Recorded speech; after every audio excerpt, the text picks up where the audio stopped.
Hi, Alyssa. Hey, Katie.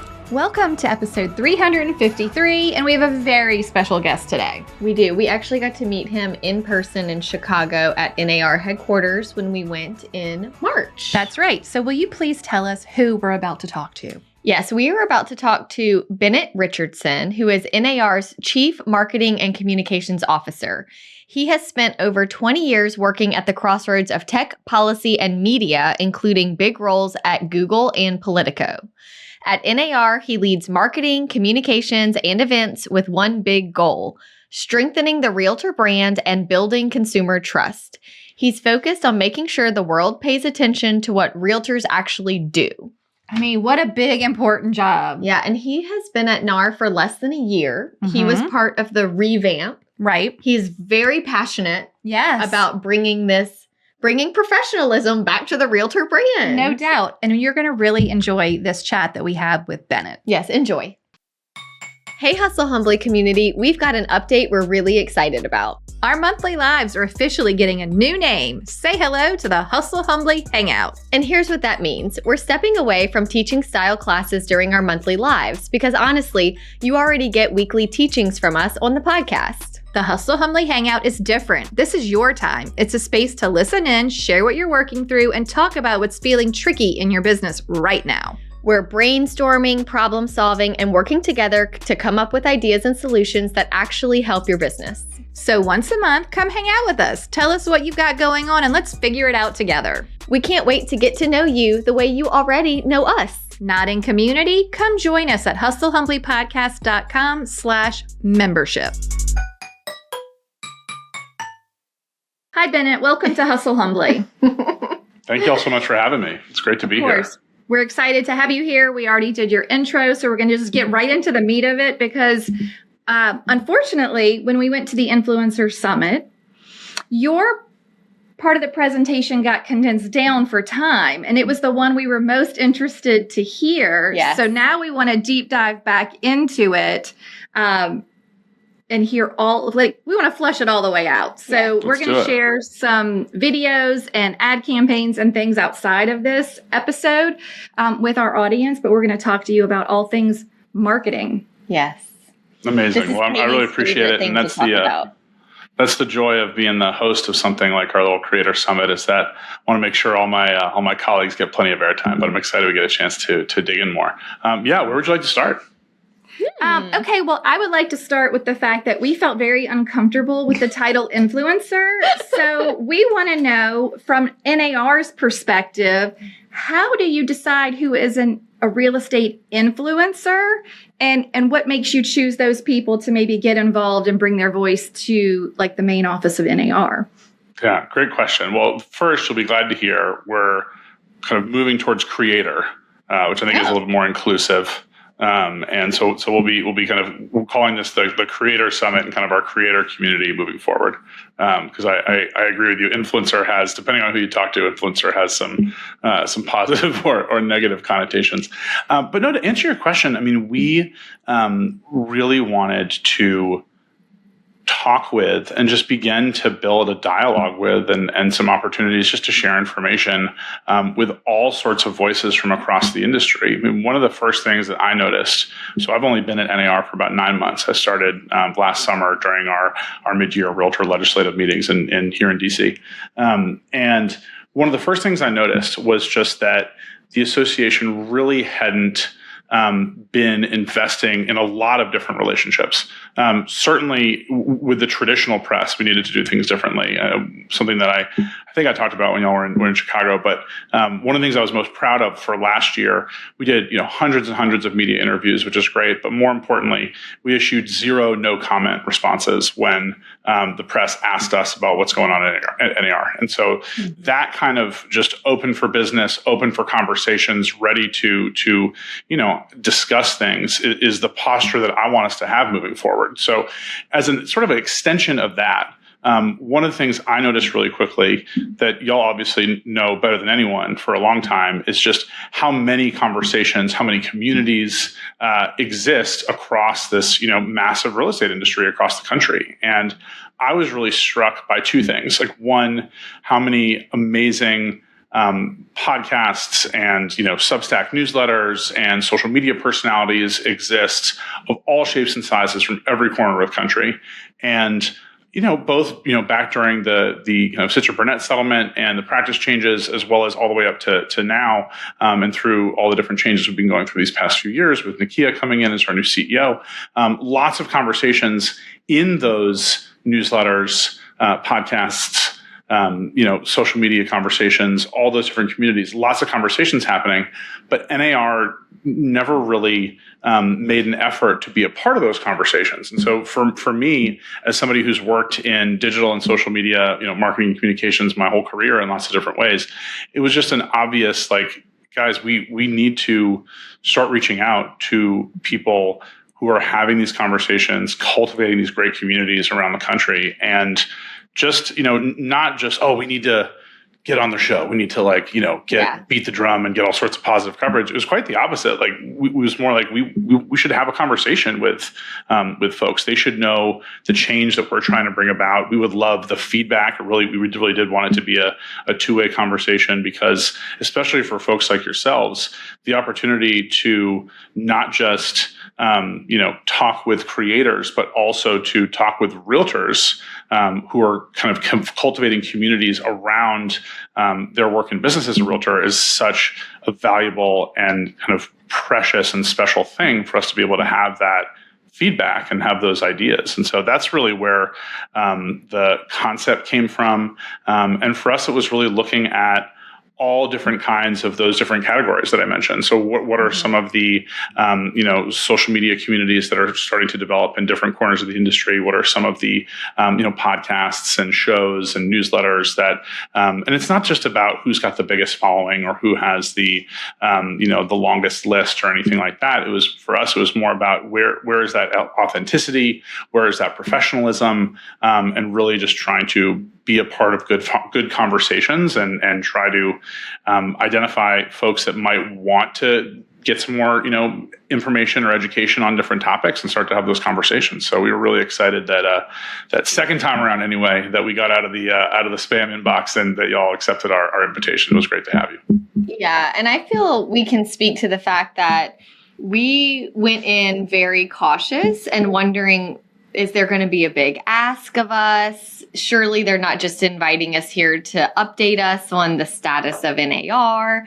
But truly, that's what it was. And y'all did not ask to be on our show. We asked you to come on specifically. And so we're excited. And we felt the summit went really well. It was very informative. It was nice to hear y'all did not skirt around the fact that in the past things weren't always handled how they should be. And I appreciated that y'all never issued any no comment answers when that would have probably been the easiest way out, but y'all didn't hide behind those things. Y'all did your best to just acknowledge where things went wrong and show the path forward. So we're excited. Yeah, for sure. Now, with your background coming from big companies like Semaphore and Google, you weren't from inside of the real estate industry. So I want to hear, when you got in, not just seeing how maybe there was some disjointedness in the communication between the voices of actual realtors and the actual organization. What was the most interesting thing to you when you came into the real estate industry? What was surprising to you? No, great question. I mean, for me, it was a few things. First, I was so excited to have the opportunity to work and tell stories on behalf of realtors. It's such an amazing community of not just professionals, of entrepreneurs, of pillars of their community, of people who have built this entrepreneurial life for themselves around the country. I married into a family of realtors. My wife's cousin and aunt run a brokerage in southern Maine, in Kennebunkport, Maine. I'm very, very close with my own realtor, Daniel Hyder, here in the Washington, D.C. area, dozens of friends who are in the industry. And so I just very personally know all the hard work, all the dedication, the networking, the preparation, the expertise, the intelligence, the ethics that come with a good realtor to really help you do things the right way. So I just got really excited about the opportunity to be a part of that community in this role where I could kind of do two things at once: tell their story, tell your story, be a part of really uplifting the industry, but also try to help rebuild the pathways and the connections between realtors and the association. And that's, crucially important. So to answer your question, when I came in, there were a few things that I talked about a lot. I think one is really putting the member first. And this is something that I've encountered at a lot of big companies that I think can happen to anyone, could even happen to a realtor. But it's really about kind of knowing your customer and putting them first, having that empathy in the way that you're communicating, the way that you're marketing. It's very easy for big organizations, legacy institutions, and I think NAR did fall into this trap where you think more about, all right, what are we doing? What do we need to get out there? What do we need to tell everybody about? As opposed to, what do our members need? What are they going through?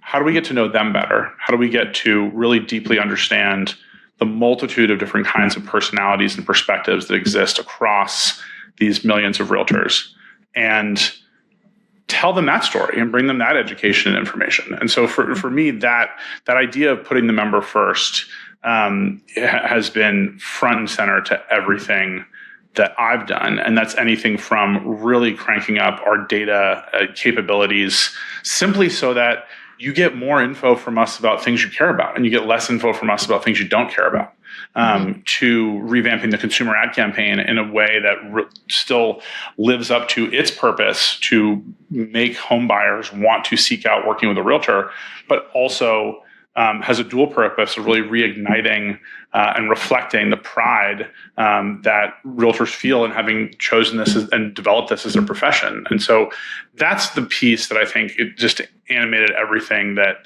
I've been trying to do.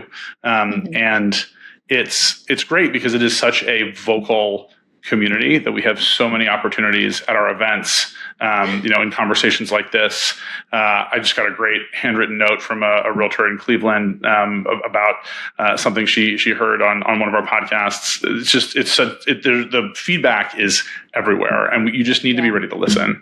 And I think that combination of like putting the member first and really going into listening mode and letting that dictate and influence how we show up was really crucial for my first several months. Yeah. And one of the things that y'all did was surveyed 150,000 members before y'all started working on the 2026 to 2028 strategic plan. How did you feel when you reviewed that feedback? Did you have any surprises? Did it pivot y'all in any certain direction?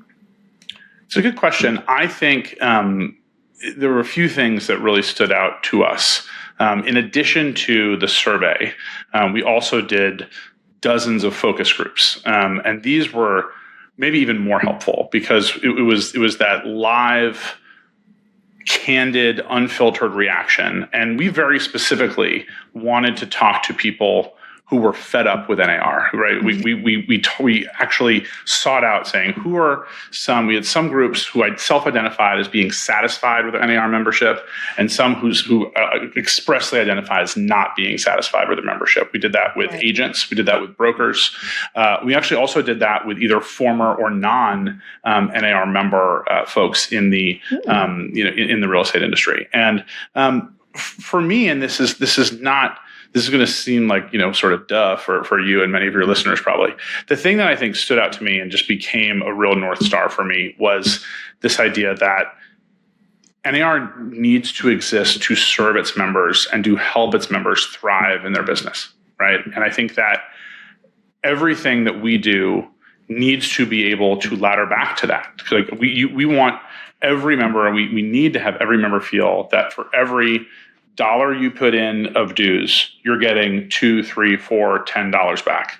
And the reality is that's true, right? Whether you look at it from getting, leads from the consumer ad campaign to, tax independent contractor protection from advocacy to literally, I heard a realtor say she saved, more than $2,000 on her new washer dryer because one of our realtor benefits, discounts with GE.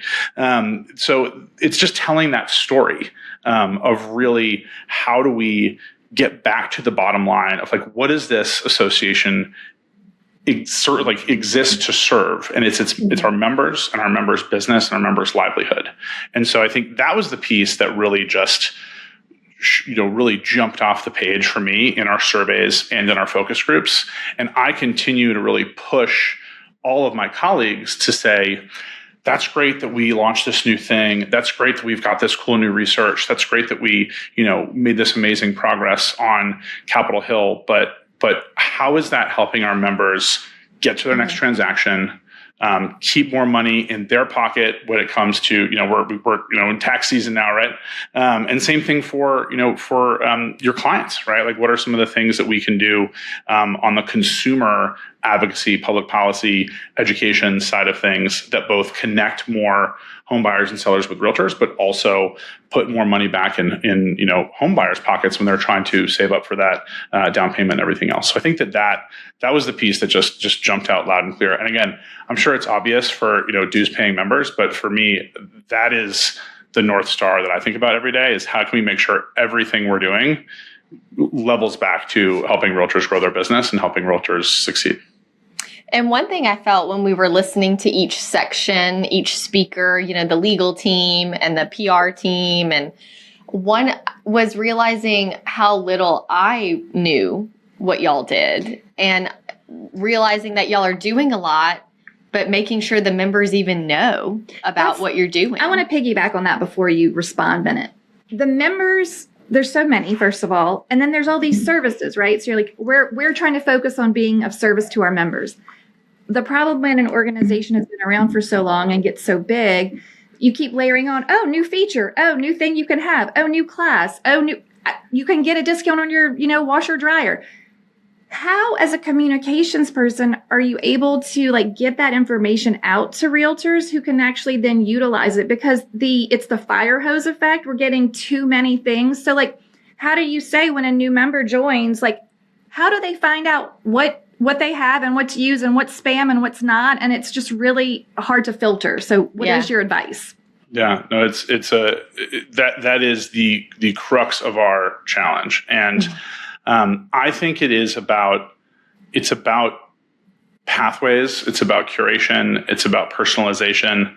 Let's use Netflix as an example, right? We all watch, I'm sure we can talk our favorite shows another time. But the thing I love about sort of experiences like Netflix is they've got millions and millions of programs, right? But when you go on that home screen, generally speaking, there are half a dozen things that are a perfect fit for you and where you're at, right? Yeah. Pick up where you left off on these three things. You spend a lot of time with these. We think you'll like more of these. That kind of smart curation and building pathways to say, all right, you're in this part of the country, in this kind of stage in your career. We've seen you engage with us on advocacy content, or you've, asked to receive some more information about education. We just need to be approaching really that world-class technology, almost like tech company, tech product type thinking to say, just very simply, what does each realtor need wherever they are? And I think that is, we're obviously not a Netflix or a Google or anybody like that, but we're starting to bring that level of thinking just to say, we have so many signals that we can get from our members, from the social media, pages of ours that they follow, to, you downloaded this research report, to you've got this certification, to we know you're in this region and you're a broker, but you also have, a commercial business, right? All of those are the kinds of signals that can allow us to say, these three education opportunities are not the right fit for you, given that profile, given that size of business, given that place in your career. But this other opportunity is, and we know if you are, a broker or managing an office of a certain size, that maybe you're encountering a particular challenge around your tech stack, and there's technology content that we're starting to build and new benefits that we have there. So it's really just about giving people the right information at the right time. And one of the, alongside that kind of no comment piece, one of the other things that I was really excited to help bring about with our team over the course of the past 9 months, and then over the course of 2025, I should say, we sent half as many emails as we had the prior year, but saw the same amount of engagement. And that just means we're cluttering our members' inboxes half as much, because it's not like we lost, downloads on that new economic report, or we didn't lose, traffic to that new, education opportunity. All we lost was just clutter in people's inboxes. And we did that by just trying to get a little bit better every day at what do y'all care about and how can we give it to you the right way? Less is more sometimes. Right. Always. Absolutely. Have you ever stared at a blinking cursor trying to write an email to a client and thought, why is this so hard? That's why we created Email Templates, a series of emails written for you by us. Real agents, not AI. You'll have an email to send your client at each part of the process, so they have all the information they need when they need it. And you answer their questions before they even have time to ask. The template package comes with 12 buyer and 13 seller templates, plus 6 supporting attachment documents. You'll save time, avoid mistakes, and deliver a consistent client experience that leads to more positive reviews, repeat business, and referrals. Plus, you get lifetime updates, so as the business changes, your system will stay current. Grab Email Templates 101 at hustlehumblypodcast.com/templates and work smarter, not longer. When you think about the Netflix example of it, I'm going to the dashboard of Netflix. I'm going to my home screen. How do you get people to go to the NAR? How do you get them to log in and participate beyond you just kind of trying to track them and figure out what they want on social or sending them the right email? How do you get us to be like, okay, I'm going to show up today to NAR, to the website or wherever I need to go and see? And then if it's curated to me, it's even better. But the first step is, how do I even convince agents to go there?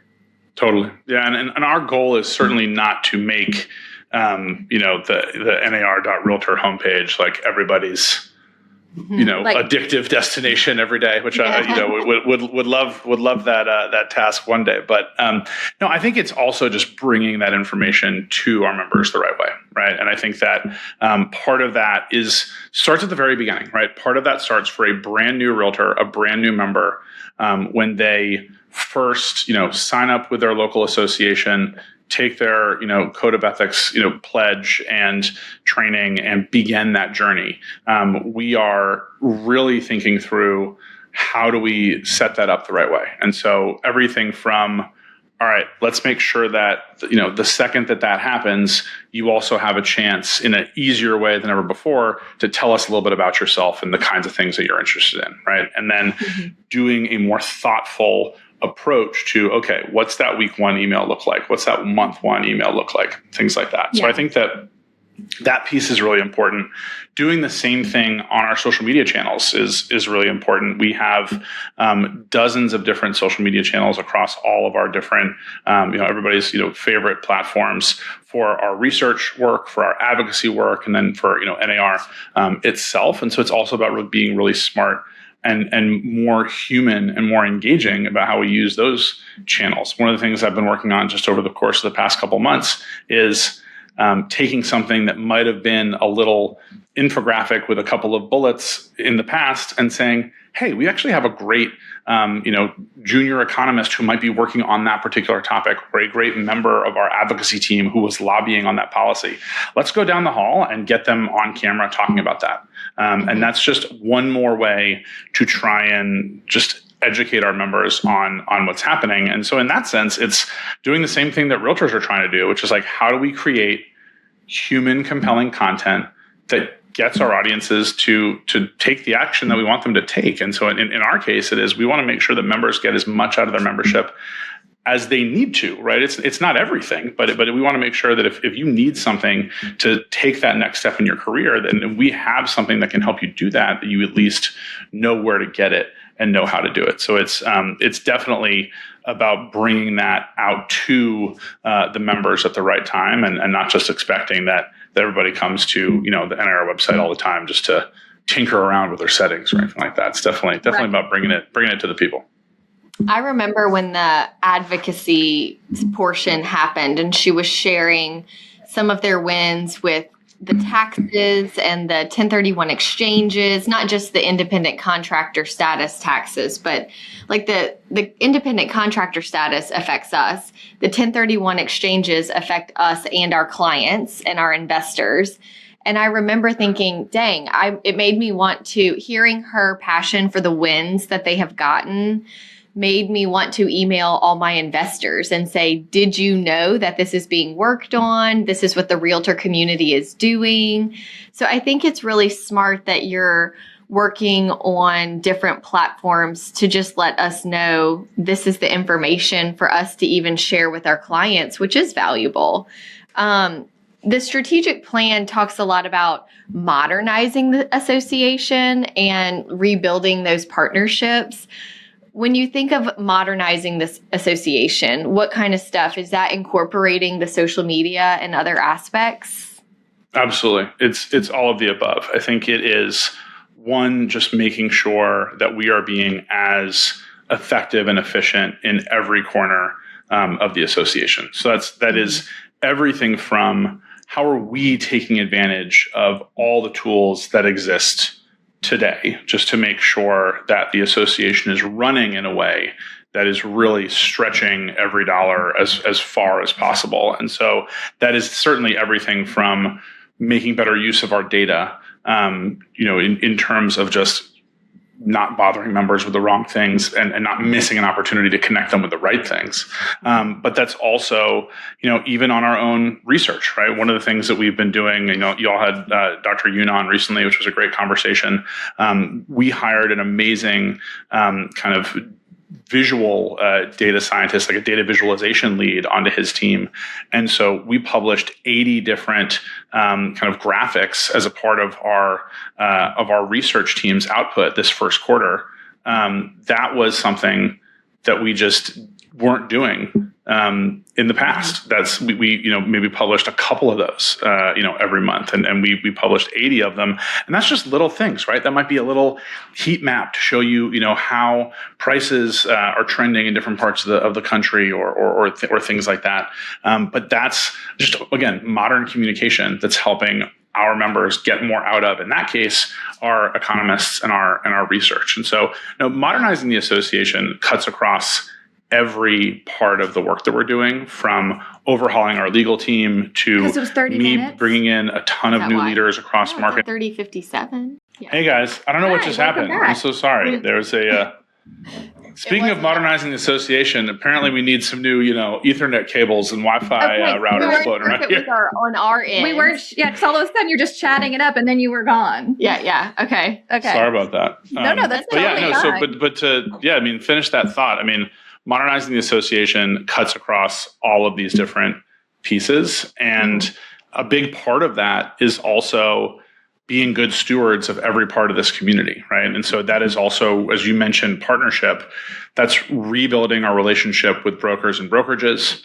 That is making sure that the ways that we work with state and local associations is really efficient and effective, again, so that we make sure that your dues dollars are being spent really effectively at all three of those levels. If we're doing something that can save money and kind of operating overhead and just time at the state and local level, then that's a win for everybody, right? Because then it means that they can do more things to add more value to members at that level. So it really cuts across everything that we're doing. But again, going back to what we were talking about a minute ago, we can't be modernizing the association just for its own sake, just to be like, hey guys, look, we got like a cool new system. How is that helping our members succeed? Right. And how is that allowing us to show up for our members more effectively? And so that is the kind of mandate that I try and give my team and all of my colleagues, to say, that's great that we launched this new thing, but maybe we should have been doing that for 5 years. So maybe we shouldn't pat ourselves on the back too hard about that, but we should actually talk about how is that going to help members, do even better in the coming year. Well, on that note, because y'all are now starting the More Than Opening Doors campaign to show that realtors are more than door openers. And that's focusing a lot on first-time home buyers, but I think is also beneficial for anybody, repeat clients as well. How does it serve agents whose business is built on repeat and referral clients and not just new leads?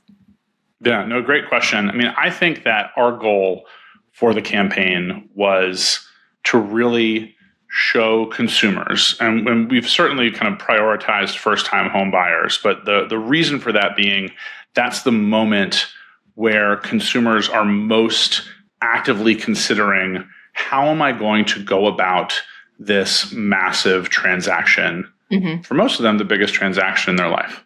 Right. And so if we can make the most difference, we don't want to be targeting an audience that might 50, 60, 70% of the time work with a realtor or work with their previous realtor, again. And so for us, that was the primary target audience. But I think the message, and this was something that was really important for us to figure out and is a needle that we constantly want to thread, is how do we deliver at both levels? How do we make sure that the storytelling in a campaign like this is indeed creating and developing a generation of first-time home buyers that actively want to work with realtors. But even more importantly, and this is sort of the creative direction that we took with this year's campaign, is how can we help them more deeply understand the professionalism that exists in the realtor community? And that's what I was really excited about with this campaign. So much of the hard work, the bending over backwards, the reaching deep into your network, the late nights, getting to know neighborhoods even better, working with inspectors, lenders, contractors, all sorts of folks throughout your network.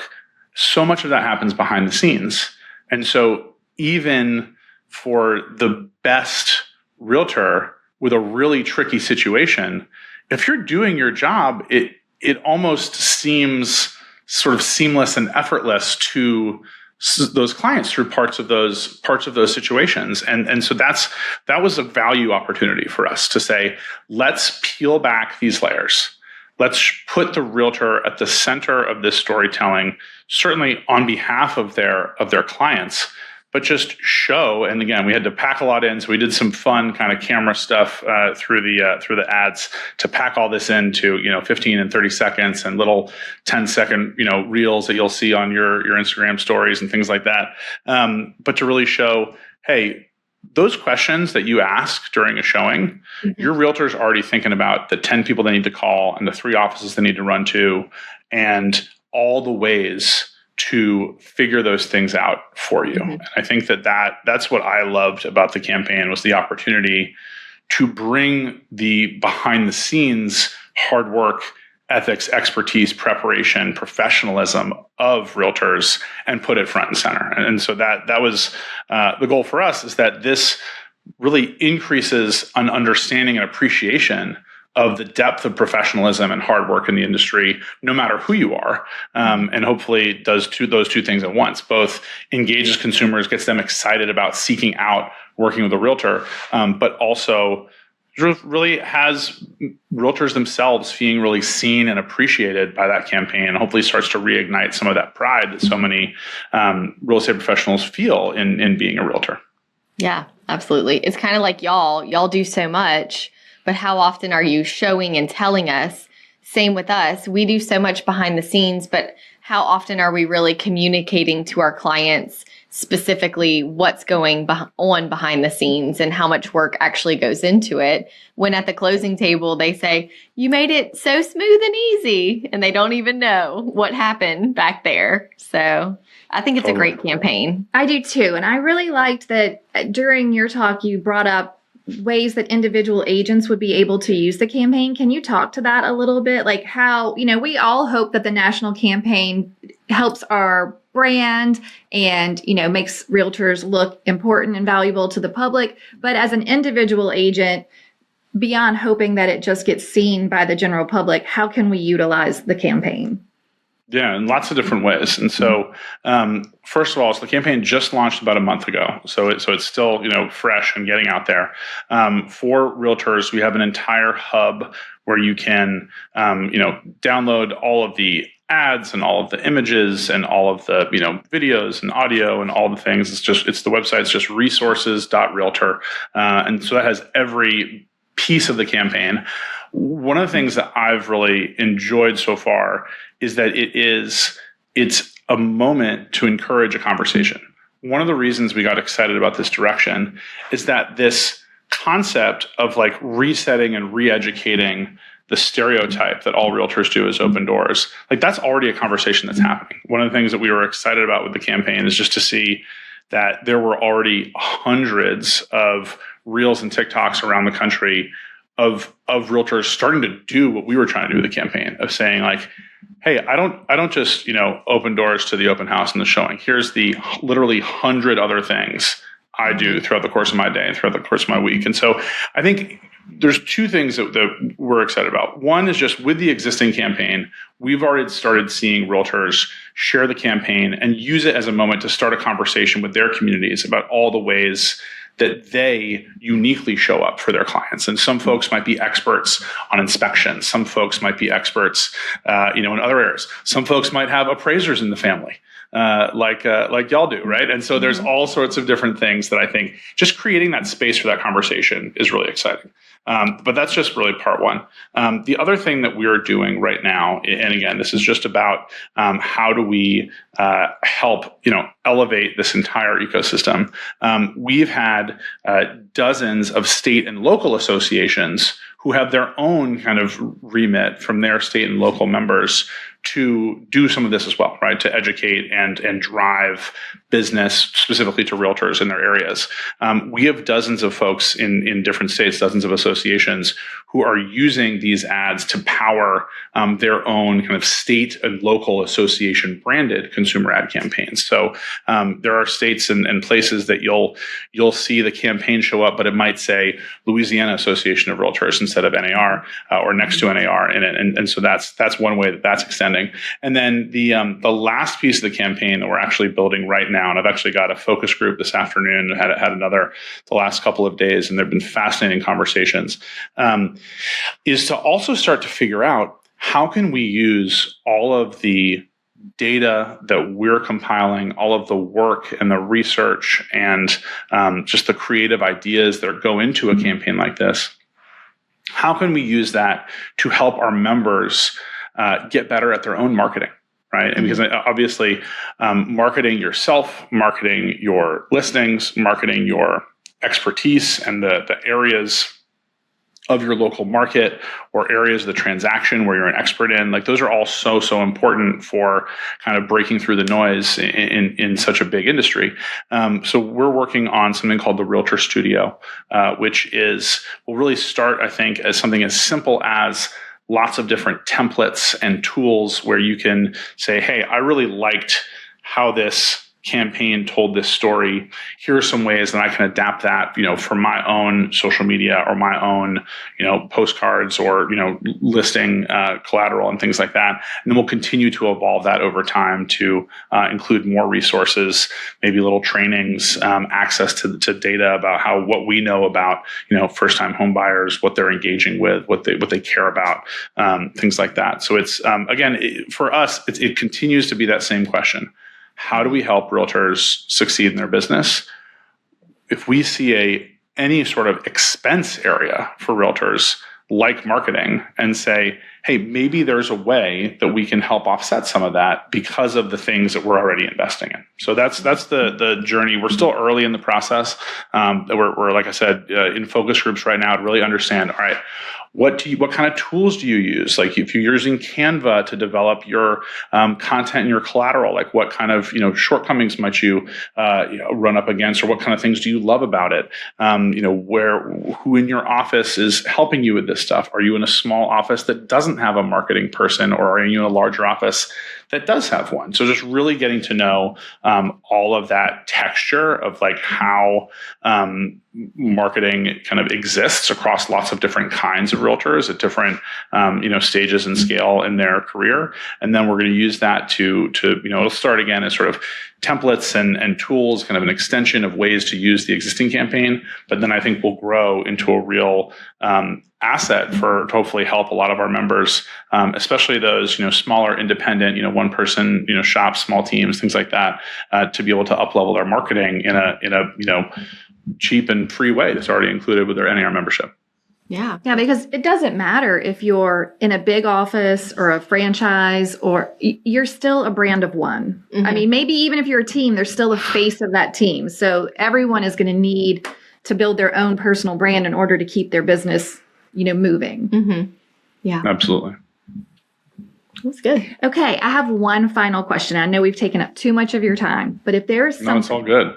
You could tell every realtor one thing about where NAR is headed and why it matters to their business, what would it be? What's your message for the agents?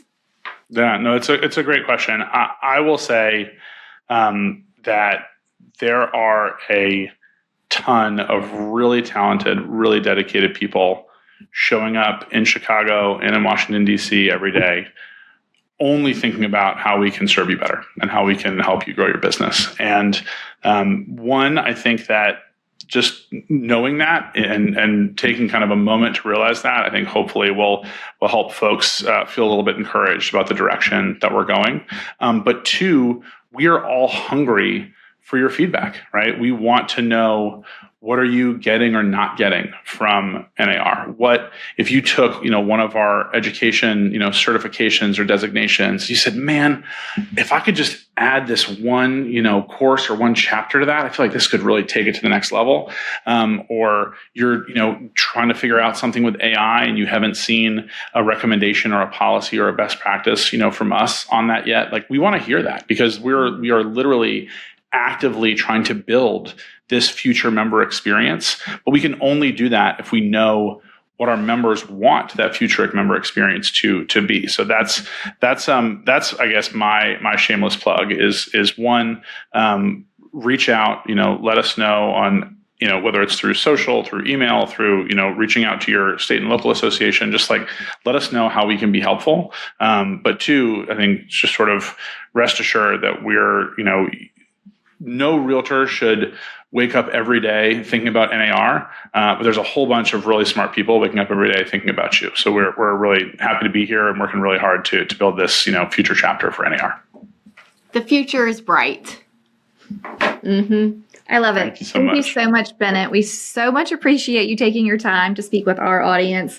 They're going to find this very, very interesting. Mm-hmm. They like to keep on top of what's current and what's going on. And we're all affected by NAR as members. We want to utilize it, and we want it to survive. We want it to be, something that we're proud of. Mm-hmm. So we're happy that it's moving in the right direction. Awesome. Yes, we're happy to have you there. Yeah, thank you. Sure. Thank you. Well, and one more, speaking of where we're having people, one more hometown shameless plug is that our big annual festival and kind of celebration of the industry, NAR Next, is coming to New Orleans this November. So we'll be in your home state November 6th through 8th, and hopefully trying to do a bunch with y'all there, but also just it'll be a really great celebration of the industry. We're going to have a level of speakers and programming that we've never done before. So really excited to unveil some of that in the coming weeks and months, but certainly a save the date for our folks down in the New Orleans, Louisiana Delta area that we'd love to see you there. Perfect. I love it. We'll be there. Amazing. Wait, before you go, if you enjoyed this episode and if we brought you value, take a minute to rate the show, leave a review, or drop a comment. We are giving away our best stuff for free. Find it at hustlehumblypodcast.com/freebies. We'd also love to see you in Hustle Humbly community. Join us there at hustlehumblypodcast.com/membership. We love chatting with you in our DMs. Find us on social media at Hustle Humbly Podcast and say hello. If you have an episode topic or someone you'd like to toast on the show, please email us at team@hustlehumblypodcast.com. Thank you so much for tuning in to the Hustle Humbly Podcast. See you next week.